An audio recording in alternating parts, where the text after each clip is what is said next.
Salut poulet, donc on va parler un peu de stratégie, donc te parler un peu généralement de stratégie de manière générale.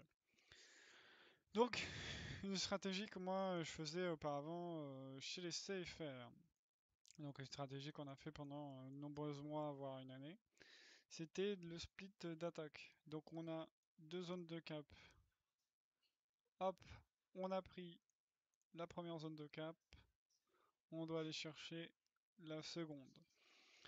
Donc on a un système de split, donc on a 3 squads de défense, donc 3 squads de 5 joueurs en défense, 3 squads de 5 joueurs en attaque, on a 5 joueurs de SL splits qui sont SL et qui peuvent mettre des garnisons, etc. dans les zones rouges ou des garnisons à ce niveau-là, etc. Donc ici c'est une garnison. Hop, garni, même si on voit pas très bien.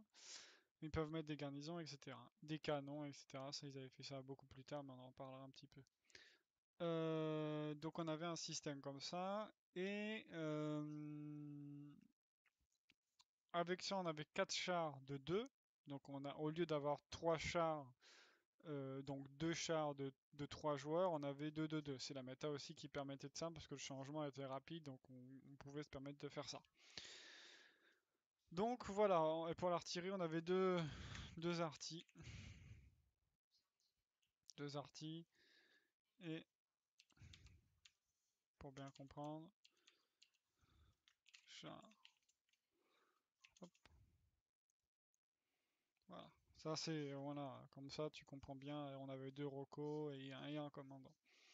Donc on avait, imaginons, hop,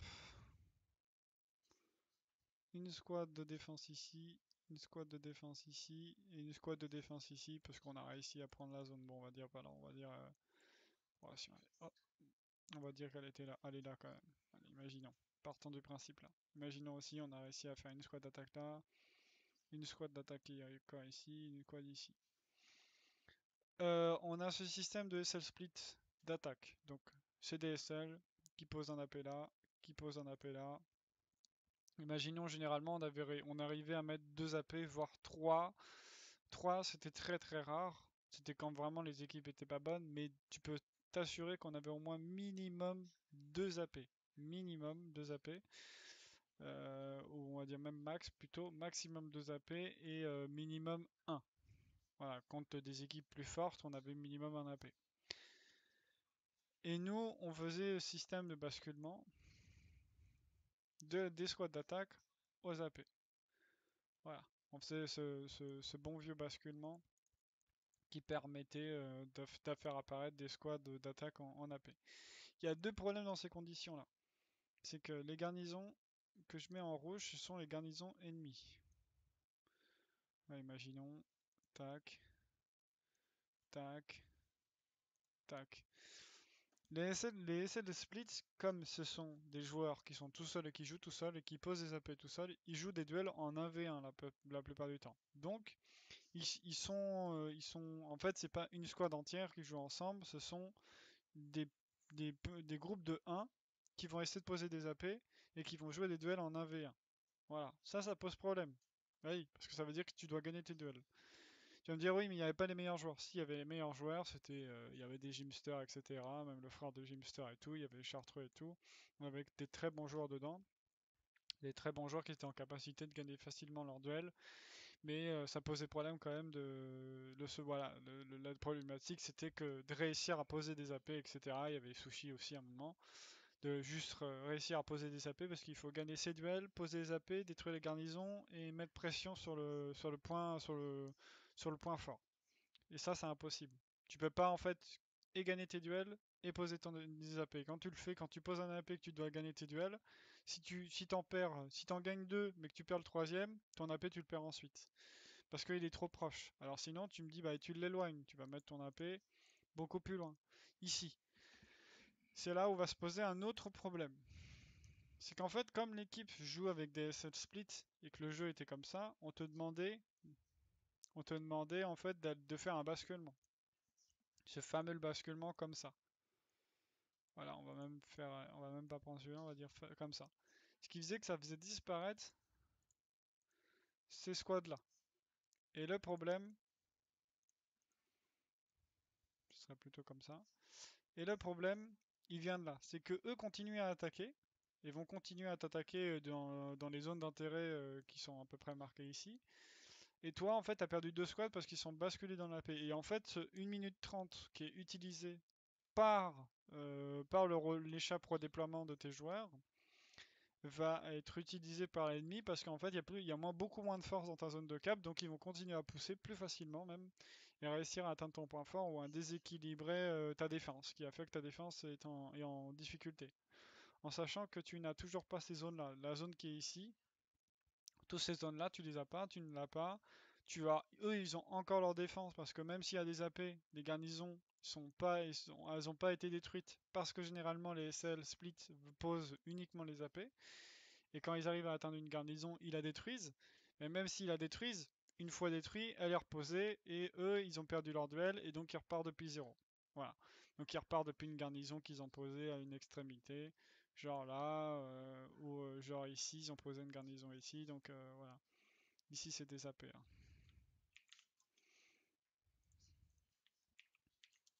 Voilà. Et ça, c'est une garnison. Voilà. Donc c'est ça, voilà, qu'il faut comprendre. Que en gros les objectifs des joueurs c'était de gagner des duels, mettre des AP pour qu'on puisse nous redéployer dessus pour aller attaquer. Et nous le problème c'est quoi là, on n'a pas le contrôle de toute cette zone là, on n'a aucun contrôle sur toutes les zones qui sont ici, sur le défense ennemi on n'a aucun contrôle. Je vais pas vous demander je vais pas faire aller plus loin. Si vous avez compris ça, c'est que au moins vous avez compris le jeu là. Si vous n'arrivez pas à comprendre la suite, bon laissez tomber.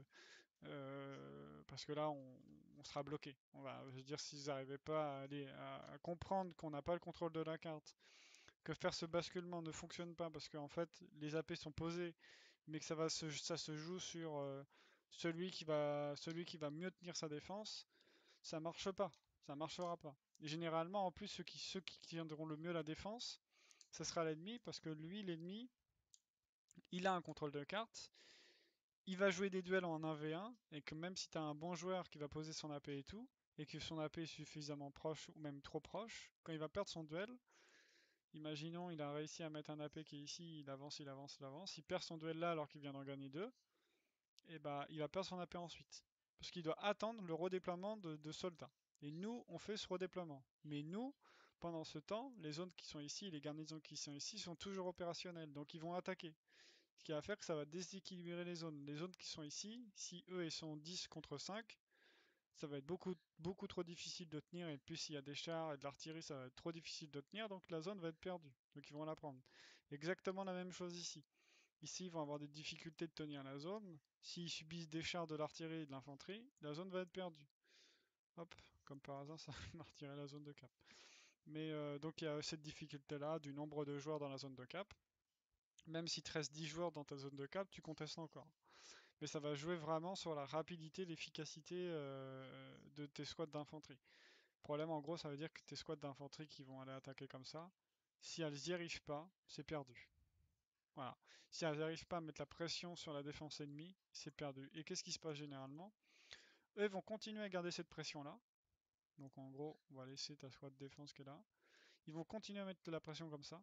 Sauf qu'ils vont juste faire basculer quelques squads en plus en défense pour casser ces AP, casser la garnison ici, reposer les garnisons qu'ils ont reposées. Hop, ça enlève ce basculement qui a été fait. Et une fois que c'est fait, comme ils ont le contrôle de carte, ils vont revenir en attaque. On va laisser cette garnison là, même si généralement elle va être pétée aussi s'il y a du monde qui l'a utilisée. Si chez nous quelqu'un l'a utilisé, la garnison sera pétée par les bonnes équipes. Parce qu'ils savent qu'il y a de la menace qui vient d'ici, donc ils vont aller la chercher. Et donc là, en fait, en quelque sorte, ils ont contesté toute leur zone, et là, ils ont le recontrôle de carte. C'est-à-dire le temps que toi, tes sales splits vont mettre à reploser leurs AP et tout, ils vont prendre 15, 20, 30 minutes de jeu pour reconstruire leur jeu, remettre des AP, repercer la défense, regagner des duels, etc. Parce que ils jouent à 1 contre 1, généralement. Et généralement, en plus, contre de bonnes équipes, quand il y a des bons joueurs en face, le 1v1, tu le perds. Pourquoi? Parce que toi, tu vas courir, tu vas prendre la zone, alors que eux sont déjà positionnés, ils ne font que attendre le joueur qui arrive sur lui. Voilà. Ça, c'est très simple. Généralement, moi je l'ai vécu cette expérience-là pendant 2 ans et en fait, petit à petit, la stratégie marchait de moins en moins en fait. Même contre des équipes à niveau équivalent, on n'arrivait plus à passer au quatrième point. Et on va l'expliquer sur la dernière stratégie tout à la fin.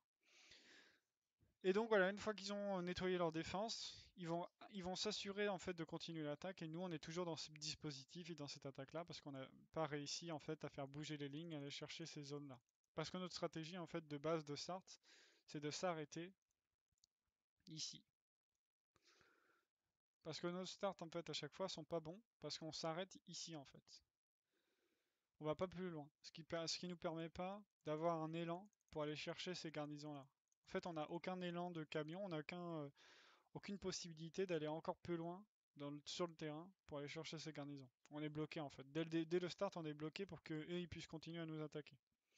Et ça, c'est un problème. C'est comme ça qu'on fonctionnait, etc. Et les basculements avec l'infanterie marchaient pas, comme je viens de l'expliquer. Ça, c'était une stratégie qu'on a fait pendant de nombreux mois et qui marchait pas, et on va venir très vite pourquoi. Il y a une autre stratégie qui était mise en place. Tac, tac, tac.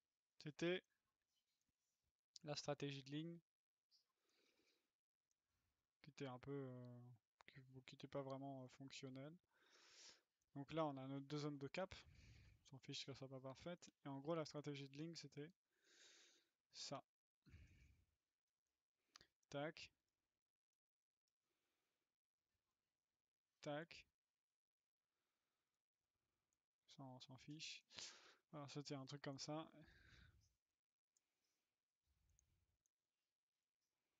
Tac.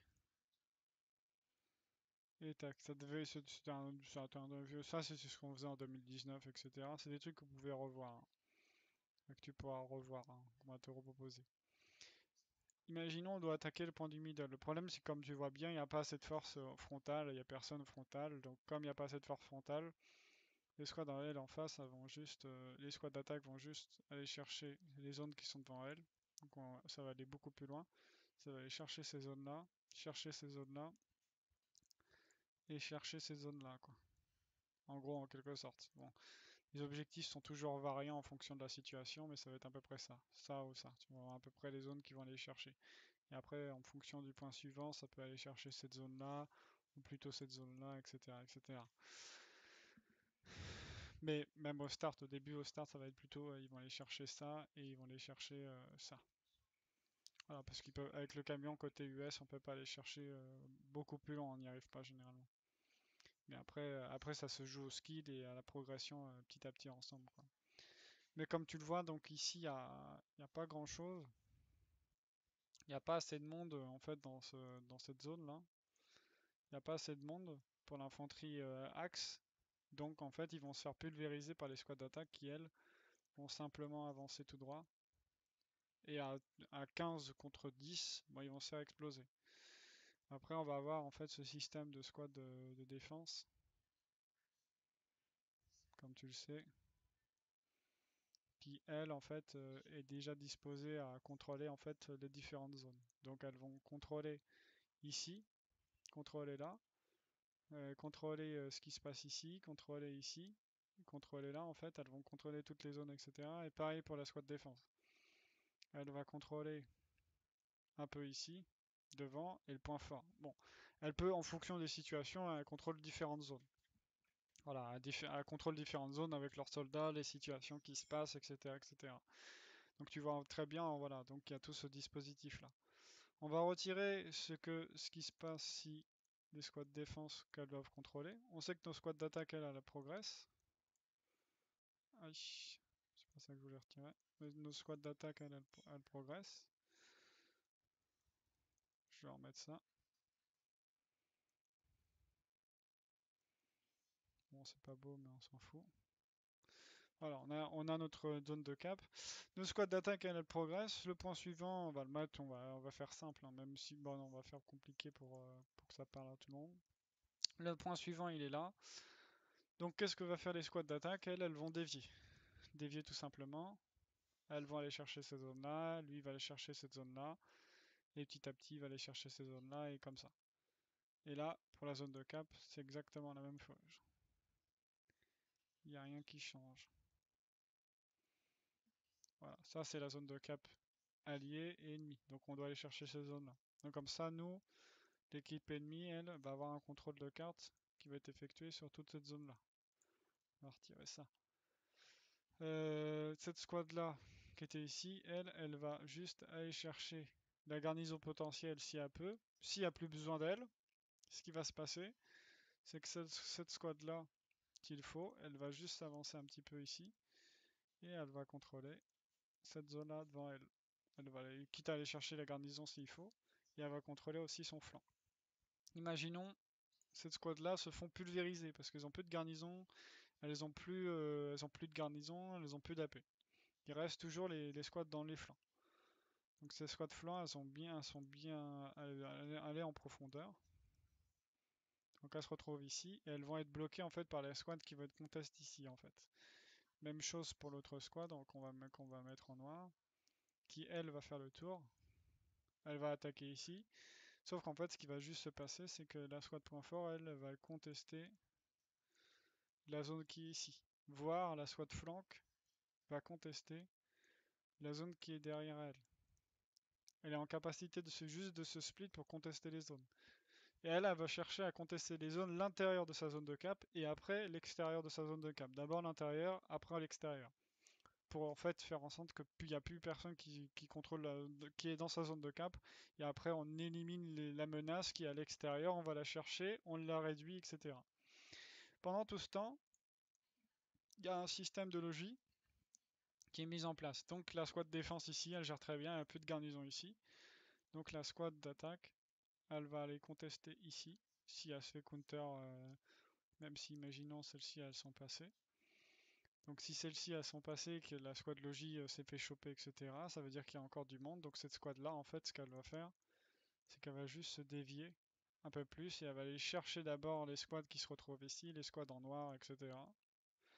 Bon, en fait, c'est juste pas viable, hein. Même sans ça, je veux dire, ah, même si le système de squads qui sont sur les flancs, en fait, elles se seraient déjà rabattues comme ça. Et les squads en fait qui seraient ici, les squads de défense et d'attaque, les auraient juste contrés, ils auraient été bloqués. La squad de logis, elle aurait été dans le bac, mis une garnison ici, et elles auraient cherché les AP, elles auraient cherché le dispositif ici, puis la squad qui était ici, elle va basculer sur la garnison pour défoncer les mecs là. C'est un truc qu'on a déjà vu, que moi j'ai déjà vu, et ça marche pas vraiment parce que dès qu'on avait une garnison qui sont en retrait et qui sont derrière eux, ben, il se fait pulvériser. J'ai pas plus d'expérience là-dessus que ça, mais tout ce que je sais, c'est que ça fonctionne pas, c'est pas vraiment opérationnel. Parce que en fait, dès que tu perds le frontal, si t'as plus de frontal, eux, ils ont juste à recontrôler les zones sur les flancs. Et une fois qu'ils ont fait ça, ils sont tranquilles. Donc voilà. Donc t'as cette squad-là qui, elle, va aller chercher cette zone-là. Et t'as la squad qui était ici qui va, elle, chercher cette zone-là. Reposer une garnison.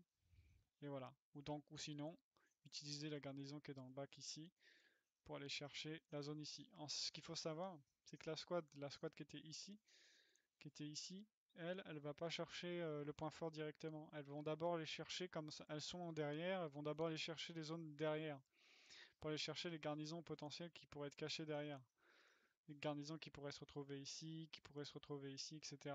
Elle va les chercher. Comme ça, en fait, ça va permettre de mettre de la pression à la défense ennemie qui va être obligée de revenir dans le bac pour reposer une garnison. Et eux, quand ils vont se retrouver sur une squad entière, bah voilà. Et eux, comme ça va leur éviter en fait de se faire baiser. Parce que quand ils ont remis un AP ici, et qu'il n'y aura plus de garnison, ils auront juste à attaquer le point et pendant un laps de temps, ils seront tranquilles. Donc voilà. Et ça va permettre de créer une ligne. Une ligne assez simple. Alors là, en plus, je le fais vraiment très basique, mais ça va faire une ligne comme ça. Très simple. Voilà. Avec le système de split et tout. Et une fois que toutes les zones ici sont chargées, etc., elles sont sous contrôle, et bah là, tu as des squads de défense qui vont faire de même. Qui vont utiliser les garnisons et qui vont revenir, etc. Et elle va faire pareil. Donc elles vont utiliser les garnisons qui ont été reposées. Et voilà. Et là, vous avez une attaque à peu près cohérente. Voilà. Donc ce système d'attaque, c'est ce que je vais vous revenir. C'était juste pour vous parler un petit peu du flanking, mais on va revenir à ce système-là. Donc ce système-là, je peux pas l'agrandir, c'est dommage. Tac, tac, tac, tac, tac. Ce système d'attaque, c'est très simple. On a deux zones de cap, qui est pas celle-là, plutôt celle-là. Celle-ci, ça peut être n'importe quoi, hein. Ça peut être celle-ci d'ailleurs. Celle-ci pour celle-ci. Voilà, pas mal comme ça. Donc l'objectif en fait des squads d'attaque, ça va être d'aller le plus loin possible avec les trois SL des attaques et leur sous-objectif, ça va être ici, ici et ouais, ça va être surtout ça et un peu ici en quelque sorte. Ça peut être secondaire, faudrait travailler la chose, mais en tout cas ça va être ces zones ici quoi. Pourquoi? Parce qu'il y a des potentiels garnisons qui peuvent être mis ici et ici. Donc voilà. Donc en gros, elles, ce qu'elles vont faire, c'est d'aller chercher ces zones-là tout de suite après. Tout de suite, dès qu'ils arrivent par leur camion, ils arrivent tout de suite. Les squads de défense derrière elles, ici, ici et ici. Voilà. Comme ça, en fait, ils auront juste à aller contester les zones ici. Elle va contester la zone ici. Et elle va aller contester le point fort et la zone ici. Et elle peut parfaitement contester aussi la zone ici. En sachant que ce qui peut parfaitement arriver, et c'est ce qui se passera, c'est qu'ils vont aussi avoir un système logistique qui va s'occuper de cette zone-là pour reposer une garnison et mettre un AP ou une garnison ici ou ouais, peut-être ici et en remettre une pour l'attaque. Voilà, si c'est là cette zone d'attaque. Donc en fait, il y a l'une des squads qui va délibérément après s'écarter un peu plus du lot pour aller chercher ce qui pourrait se trouver un peu plus à gauche, quoi. Parce que c'est une zone d'intérêt. Même celle-ci, elle pourrait être légèrement plus décalée en se mettant comme ça. Pour aller chercher en fait justement la zone que j'ai marquée. On va retirer ça. Mais pour aller chercher justement des squads qui sont ici, bah aller chercher à contest ici. Et à contest comme ça en fait. Et à contest la zone qui est dans le bac. Voilà ici. Comme ça permet d'avoir un meilleur contrôle sur la zone. Meilleur contrôle, etc., etc. Et une fois qu'en fait, en gros, les squads d'attaque se sont repositionnés sur le bord de carte et qu'ils ont fait en sorte que le camion soit stoppé, et que les AP, en fait, l'objectif des AP, en fait, c'est les objectifs des SL, c'est de faire en sorte que leurs AP soient pas détruits, hein. Donc s'ils ont réussi en fait à aller chercher ces zones-là et qu'ils ont réussi à pousser ici, grâce à l'artillerie, les chars et l'infanterie qui est juste derrière, les autres squads d'infanterie, et qu'ils ont détruit les garnisons, après il va y avoir un déviement qui va se faire. Donc la squad qui était là, elle a fait ça, elle va dévier et cette squad là va utiliser, soit elle va réutiliser cette garnison là, soit elle a utilisé un SL split pour faire le basculement, soit elle va utiliser une garnison qui a été mise dans le bac. Imaginons ici, pour l'utiliser ici. Et ça permet toujours de créer une ligne en fait. Voilà, une ligne d'infanterie. Et là, comme vous le voyez aussi ici, il y a une ligne de défense qui se fait aussi ici. Voilà, comme ça fait toujours comme ça, il y a toujours un contrôle de carte qui est fait et voilà, tout simplement. Et les squads de défense ont toujours aidé les squads d'attaque pour aller chercher les zones qui sont en face d'elles. Et avec le skill et un bon positionnement des AP et des soldats, vous y arrivez parfaitement. Il n'y a personne qui avance sans que les autres squads avancent. Si par exemple on n'arrive pas à prendre le bord de carte, que le bord de carte il n'est pas pris, donc on oublie un petit peu tout ce qu'on a mis en place. Voilà. Voilà, imaginons on n'arrive pas à prendre le bord de carte, que les squads d'attaque n'arrivent pas à le prendre. Et bah les squads qui sont ici, même si elles ont réussi à détruire la garnison, elles vont rester sur zone pour aider le bord de carte un petit peu, contester la zone.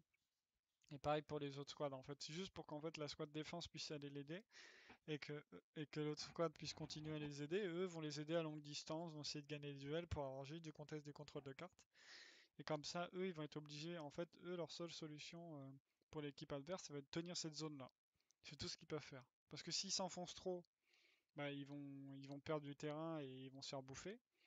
S'ils restent sur zone, bah, ils restent sur zone et ils sont bloqués, ils doivent rester sur zone. Ils doivent attendre que les autres alliés, chez eux, à chercher à recontester ces zones, à recontester la zone flanc gauche. Voilà à peu près. Donc ça, c'est la stratégie qui est faite maintenant actuellement et qui est plutôt très simple. Après, il y en a d'autres avec des systèmes de SL split et tout, mais le split défensif, ce qu'on appelle le split défensif, c'est juste pour permettre de faire des constructions pour les squads défense ou des squads d'attaque, mais essentiellement des squads défense, pour mettre des canons, pour mettre des constructions, pour faire des doubles MG. Mais ce sont les squads qui sont derrière, parce que ces squads qui sont derrière n'ont pas besoin d'avancer, n'ont pas besoin d'avoir un regroupement de joueurs pour prendre les zones. En fait, ils n'ont pas besoin d'aller capturer une maison à 5 ou à 6. Donc ils font ce système-là. Et pour les chars, ils se positionnent en conséquence de ce genre de stratégie. Voilà. Et aujourd'hui, c'est ce qui est fait par les WTH, par les 82 AD et par les corps. Avec leur manière de faire, c'est-à-dire même d'ailleurs maintenant les corps copient les WTH complètement. Ils les copient. Sur le système de trucs de MG avec des portes beiges, ils les ont copiés des WTH. C'est les WTH qui ont commencé à faire ça. Et après, les corps ont commencé à faire ça sur le match d'entraînement mercredi, comme on l'a vécu. Donc voilà, on en est à peu près à ce niveau-là. Euh, Bah, il n'y a pas d'autres stratégies intéressantes parce que les autres stratégies, elles sont à cheval entre le split, entre le contrôle de carte, etc. Et tu peux pas tout faire. Ou alors il faut un split cohérent, c'est-à-dire comment tu réponds à ton contrôle de carte, comment tu fais le basculement sur le quatrième point et tout. Et la plupart, en fait, ne réfléchissent pas à ce genre de questions. Donc voilà. Et ce qui est important, c'est le roster. Le roster, si t'as pas un bon roster, pas suffisamment d'hommes dans ta défense ou dans ton attaque, bah voilà. En sachant que pour eux, la plupart des grosses équipes, le plus important, c'est d'avoir le maximum de bons joueurs, très bons joueurs en défense, d'excellents joueurs en défense, mais aussi que les squads d'attaque ont une bonne synergie entre elles. C'est-à-dire que ce soit toujours les mêmes joueurs et des joueurs qui ont l'habitude de jouer ensemble pour pouvoir provoquer des attaques. Donc voilà. Et donc des squads qui sont plus nombreuses. Des squads de 5 minimum, voire 6. Voilà. Même si dans la méta actuelle, maintenant, ils font que des squads de 5, mis à part une squad d'assaut où ils sont 6. Voilà, voilà. En artillerie, ils ont 3 joueurs en arty. Parce que le problème de l'arty, c'est que la méta, avec l'économie, etc., avoir beaucoup d'arty, ça réduit le nombre d'hommes quelque part, soit chez les chars, soit chez l'infanterie. Et si c'est pour que le contrôle de terrain se fasse moins bien, parce qu'on a moins d'hommes d'infanterie, bah on sera en difficulté. Ou alors ça veut dire qu'on a moins de chars. Si on a moins de chars, ça veut dire qu'il faut poser plus de canons. Donc voilà. Et donc ça veut dire que dans un match équilibré où eux, ils ont ils ont juste 3 gars à l'artillerie qui font autant de dégâts que 6 gars de chez nous. Bon, ça n'a aucun intérêt. Voilà, voilà.